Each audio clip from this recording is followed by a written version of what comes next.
Kinetics has been made in association with Road Race Parts. Top quality, best prices, no compromise. Head to roadraceparts.com to get parts for your racing vehicles now.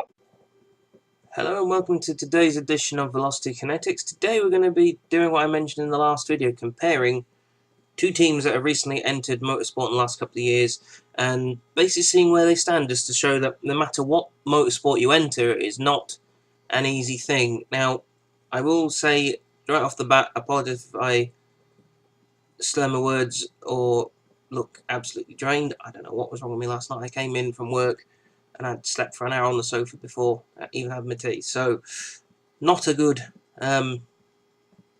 evening at all.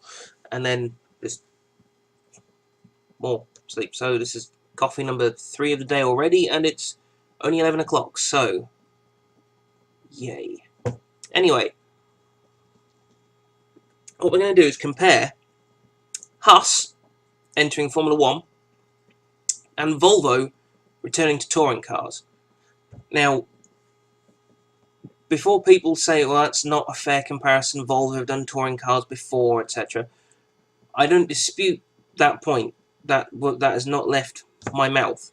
However, Haas Automation Inc. have got quite a strong racing pedigree. Not in Formula 1.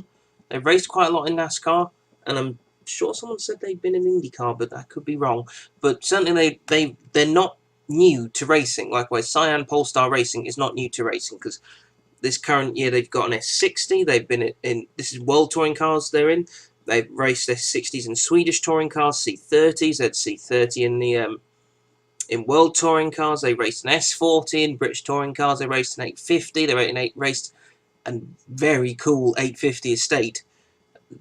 Bit of a nerd for me, but so fucking awesome, that 850 racing around the track. And then going all the way back to the 240 turbo. So Volvo know what they are doing, and likewise Haas know what they are doing. So Haas last year, not too bad of a season, much better than a lot of rookie teams, but Haas, don't forget, got a lot of their equipment from Ferrari. They've got the engine, the gearbox, bits of suspension, I think even got bits of the tub from Ferrari, which caused a lot of problems for some teams. Like, well, they're not actually developing it on their own, which, to be fair, I agree that, yes, Haas haven't developed it on their own, but if the loophole was there for them to get the bits of suspension and things they needed and be semi-competitive, it's no different to the 70s, 80s, even to a point in the 90s, where anyone could go to Ford, get a Cosworth engine that was relatively competitive, or was a competitive engine, and then you just need to go away and build your chassis. So, how is that any different? They got, I think it was 5th or 6th on their debut in Australia. They scored quite a lot of points in their debut season. Now, given a lot of teams don't even score points in their debut season, just look at HRT, Caterham, Virgin, Manor, Marussia, whatever they were calling themselves. They never scored. Well, Marussia eventually did score points, and Manor scored points as well. Same team, basically, but they eventually scored. But Caterham didn't. They got very close to. HRT didn't, and I don't think they even got very close to. Likewise, when you enter a new team in Formula 1, there's always the risk that the engine, that you're going to spend half your time with the car blowing up, like Stewart did years ago with the Cosworth engine. At that point was very sensitive.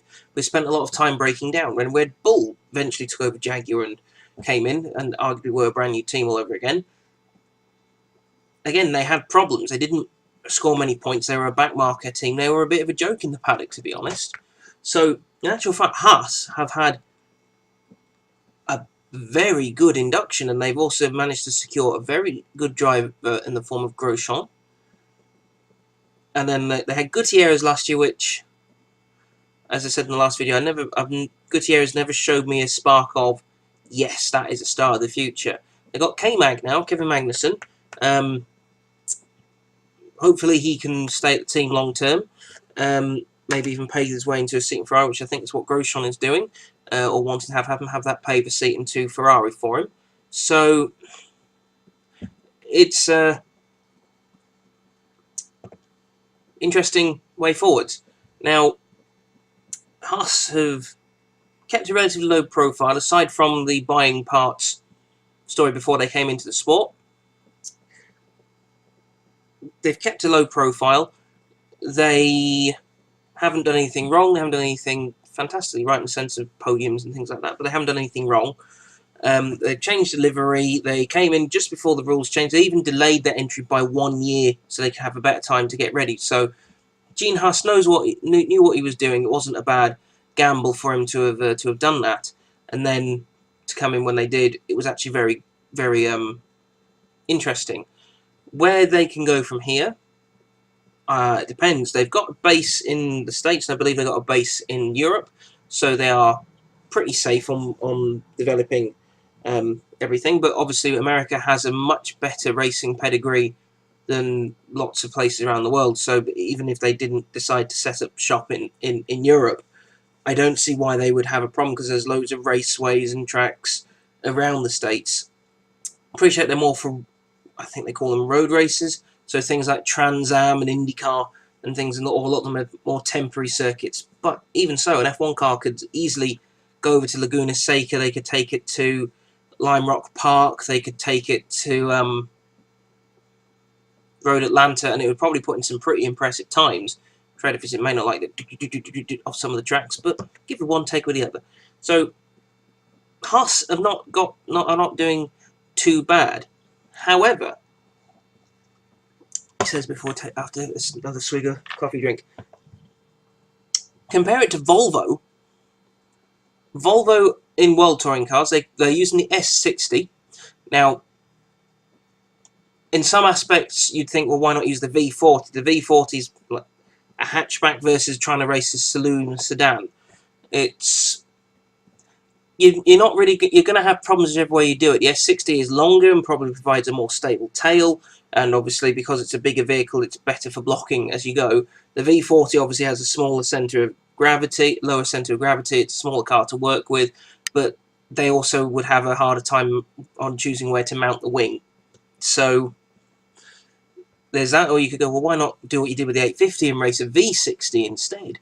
Or why didn't you try and keep the S40 line running and race one of those? Why don't you race a V70 if you're insisting on racing wagons? Why didn't you race an S80 and go with a really long car? And there's a lot of decisions to be made. But Volvo chose the S60, and like I said, they've been using it in STCC, Swedish touring cars.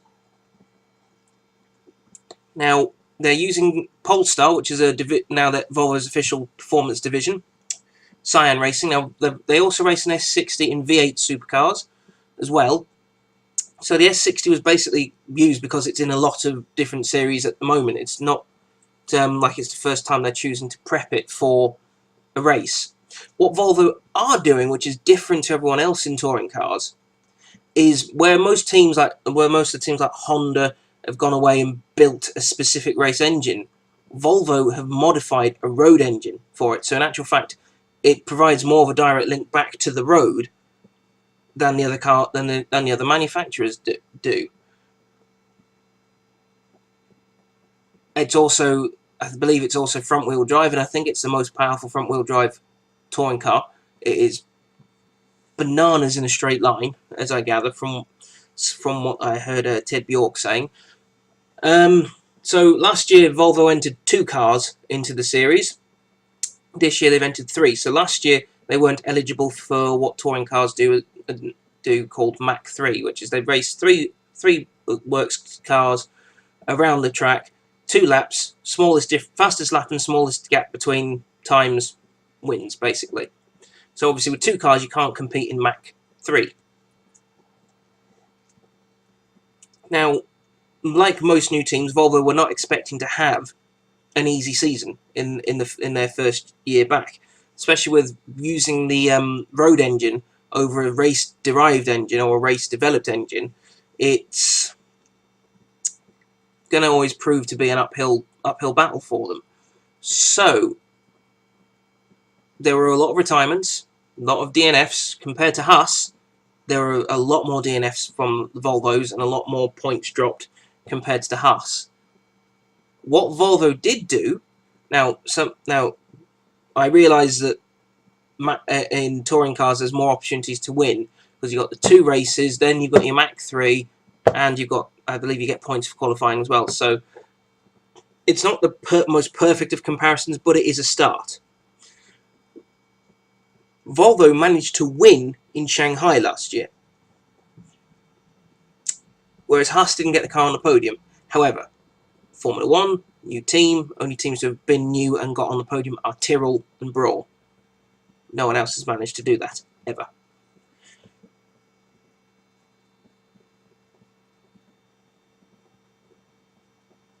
Now into this year, Haas are having a few more problems, is the only way to put it.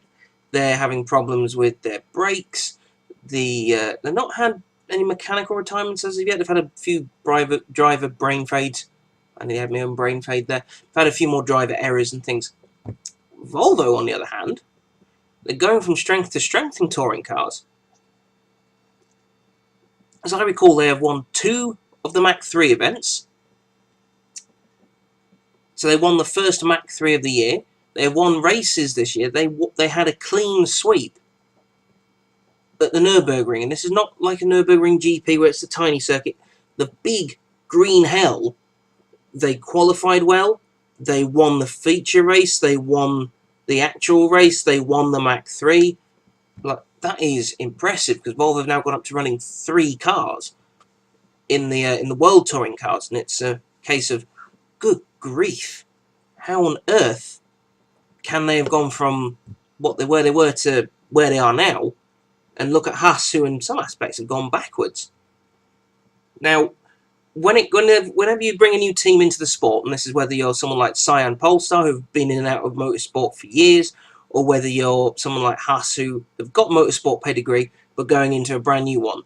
First year is always going to be an unknown. First year can either set the bar really low, or you can flatter yourselves and set the bar really high.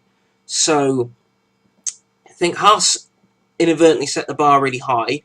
And Volvo might have set the bar possibly in some aspects a little high with the fact that they won in Shanghai. But then again, like I said, they were racing in STCC. They were only a few years out with from having raced a C30, so things have not changed that much. So the Volvo barrier was probably at a better level. Haas this year seemed to have gone backwards a little bit. Volvo have gone up, and that's pretty much the tale of what happens with a lot of teams in their second year.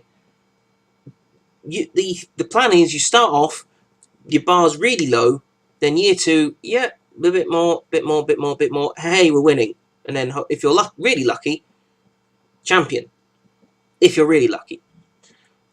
What the real story is sort of improve,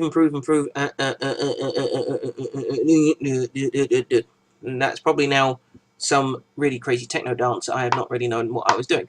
Anyway, that's you jump back and forwards basically. Usually you try and have a nice steady curve up performance and results. Realistically, that doesn't happen. It's like your classic bell curve. You'll never actually see a perfect bell curve because it only exists in theory. If there is a perfect bell curve, I'll doodle what I mean, because if I was doing this in front of the green screen, this would be a hell of a lot easier. Now, I need to find a bit of paper that my partner has not doodled all over. Aha, trusty envelope. And now, trusty green pen. Now, for people who are colourblind, I apologise if you can't see this. So, you can see that. That is your graph. I'm not a very good drawer, so bear with me.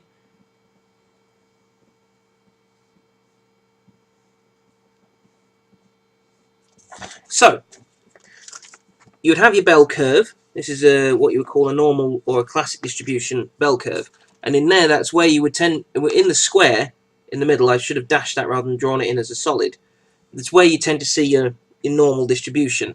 It's where you would normally see your perfect range of things. But you don't see that because if you do see that as a result, chances are you have messed up in your research. You've messed up in your questioning. You've made a mess up somewhere, because things do not go that perfectly.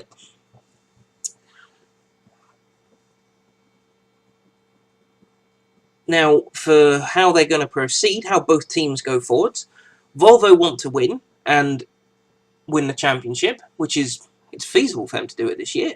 To be honest, I think they even Did they have the lead at the moment? I'm not sure, but they certainly have held the lead a couple of times in the Touring Cars Championship this year. Now, it's more important for Volvo to win than it is for Haas, because for Volvo, winning means sales. And to be honest, with how well the Polestar division has been doing and how good of a car they have been making, with the S60 Polestar, the V60 Polestar, and they've now done the XC60 Polestar.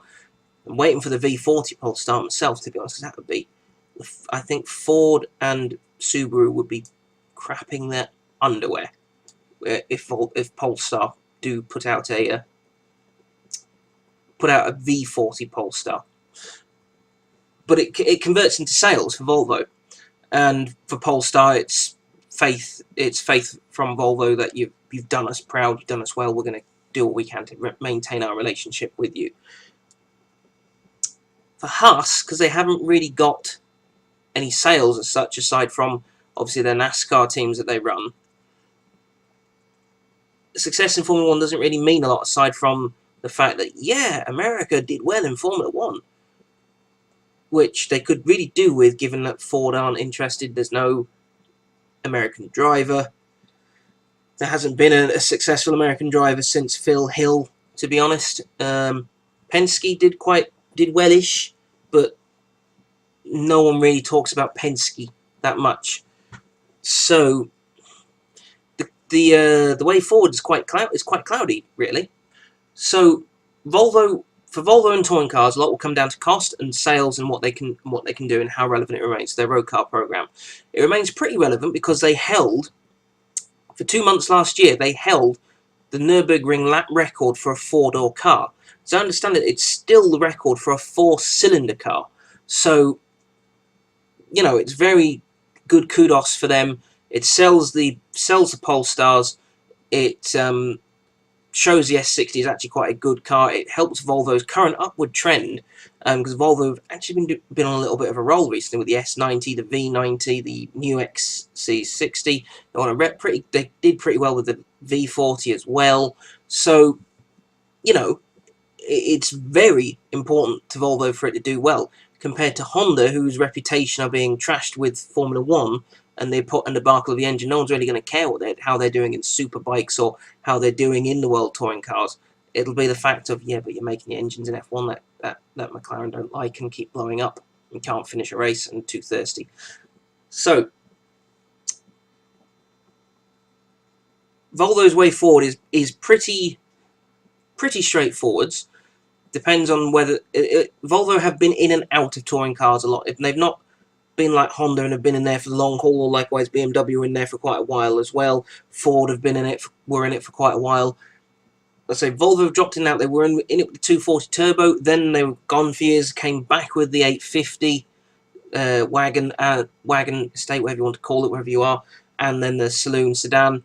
And then they upgraded it to an S40, which again did pretty damn well. I don't think it won. I think they said we want to win the championship in 3 years, and they got so close to the end of year 3 and went, nah, we don't want to bother anymore, which was a crying shame because that S40 looked fantastic in touring car trim.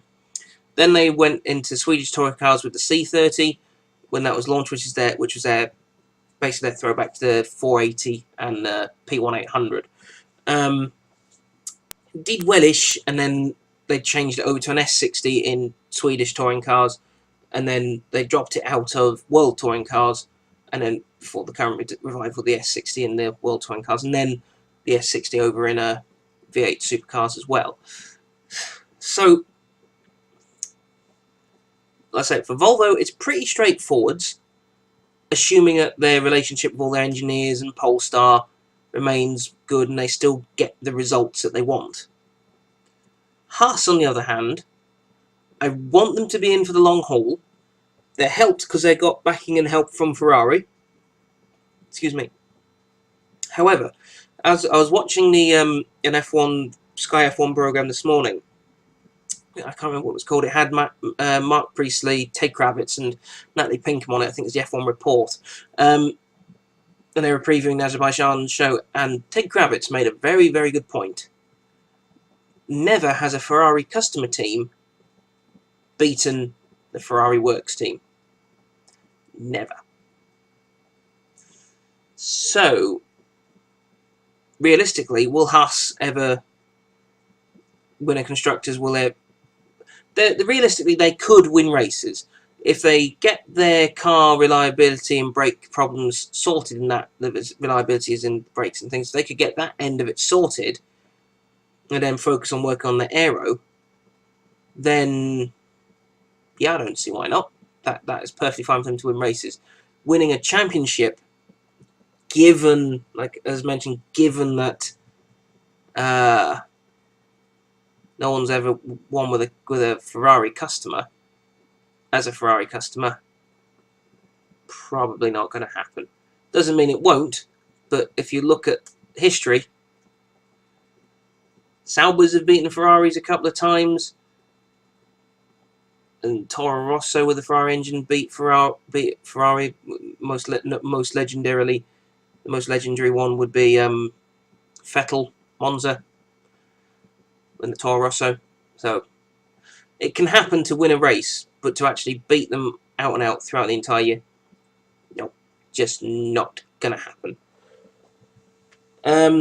I hope Haas, like I said, I mentioned, I hope Haas stay in for the long haul. The reason why I say this is a lot of new teams struggle to stay, and sometimes it's cost, like HRT. Sometimes it's getting we're not getting the results. So I don't want to stay. Like what happened to Caterham, and a little bit like what Volvo did in touring cars a couple of times. So I think Haas have got the infrastructure to stay. It's whether they are willing to stay. I doubt Gene Haas would be wanting to leave, especially with Chase Carey now in charge of F1. I think they would have a hard time getting that team to leave. I think Chase Carey and Ross Brawn, they would fight tooth and nail to make sure Haas remain. Because if you think about it, we'll just step away from touring cars a little bit here. Well, actually, we won't just properly. If you look at touring cars, the manufacturers, whilst they're not well represented, as in it's not every manufacturer in the sport, if you think about it, you've got teams from Japan, you've got teams from Europe in there, and when Ford was still in it, arguably you got a team from the USA.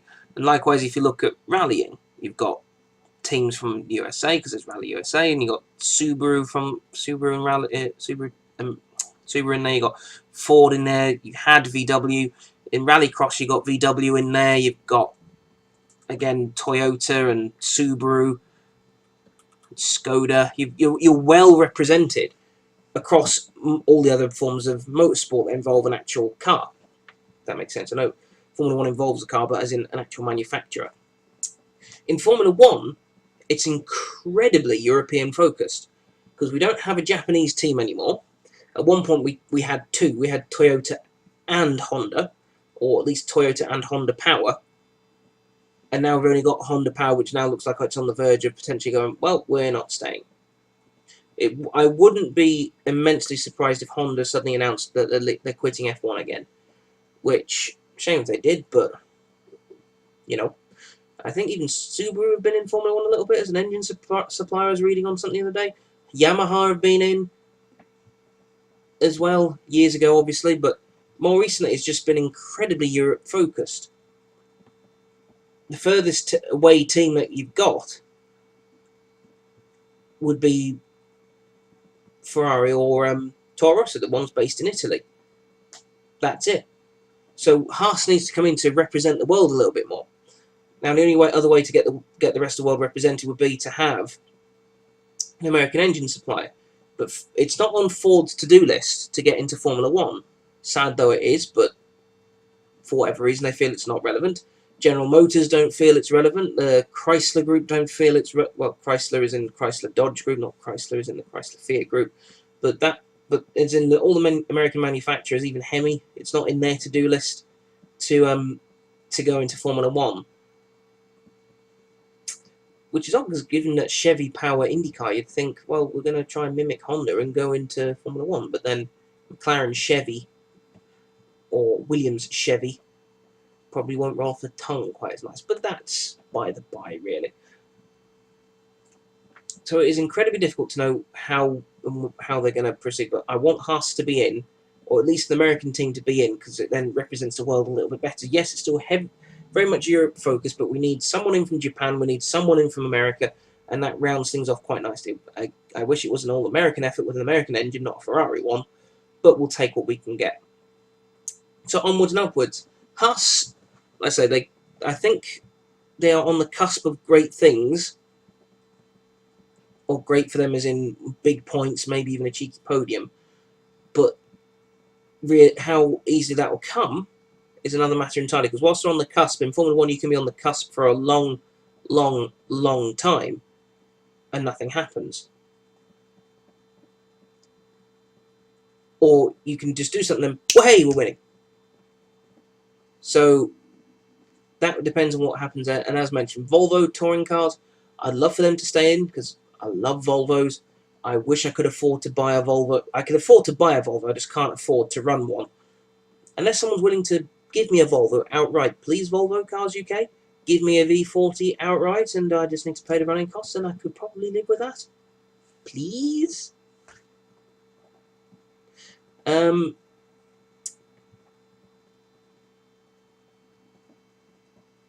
But yeah, it really depends on what Volvo's priorities are.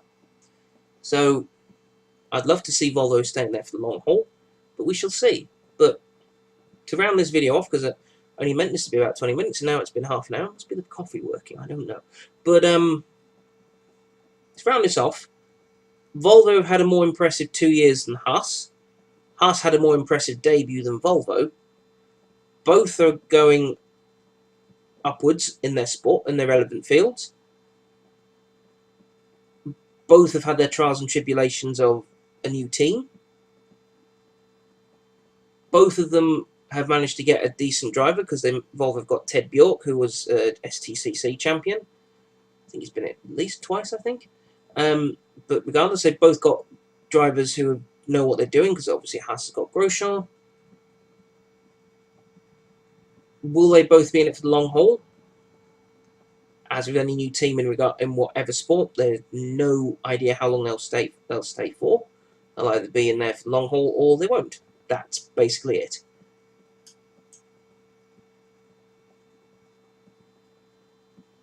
And Volvo have obviously got the advantage of making everything road car relevant. Haas don't have any road car programs, but it could help Haas's NASCAR program. So take it how you want. We'll see how both teams go.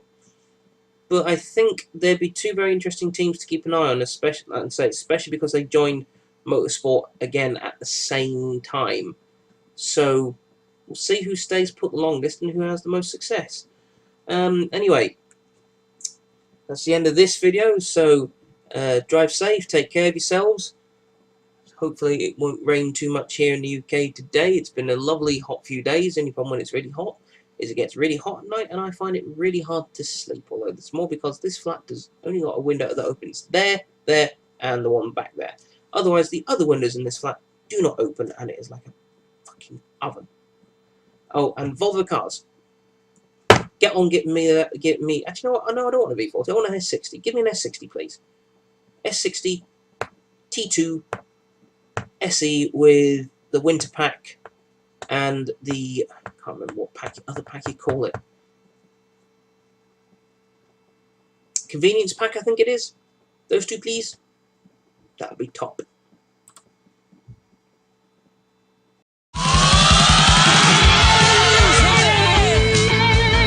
Velocity Kinetics has been made in association with Road Race Parts. Top quality, best prices, no compromise. Head to roadraceparts.com to get parts for your racing vehicles now.